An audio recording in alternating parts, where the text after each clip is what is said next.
జనగామ జిల్లా కోడకండ్ల కేంద్రంలో గుప్త నిధుల పేరుతో ఓ కుటుంబాన్ని భయభ్రాంతులకు గురిచేసి 15 లక్షల రూపాయలు వసూలు చేసిన ముఠాను అరెస్టు చేశారు పోలీసులు.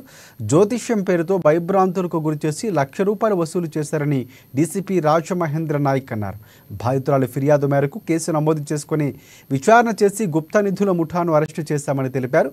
వారి వద్ద నుంచి 15 లక్షల రూపాయలు, 540 వెండి రేకు బిళ్లలు, 76 బంగారు రేకు బిళ్లలు, 2 కార్లు స్వాధీనం చేసుకుని ఇద్దరిని అరెస్టు చేశామన్నారు. మరొక ఇద్దరు పరారులో ఉన్నారని, వారి కోసం గాలింపు చేపట్టినట్లు కూడా డీసీపీ రాజమహేంద్ర నాయక్ వివరించారు.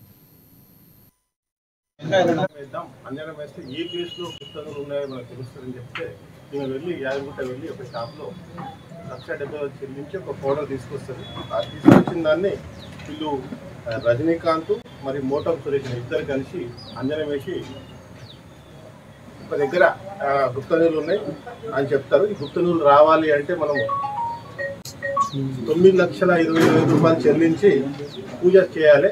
ఈ పూజ సామాను కరీంనగర్లోని ఒక పూజా షాప్ స్టోర్, రాజరాజేశ్వర పూజా స్టోర్లో దొరుకుతుంది, వెళ్ళి తీసుకురాలంటే ఈమె వెళ్ళి చేసినాక మీకు డబ్బులు ఇస్తానని చెప్పడం జరుగుతుంది.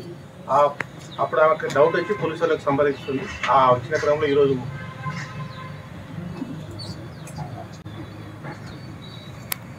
నరసింహ, సురేష్, రజనీకాంత్ ఈ పూజ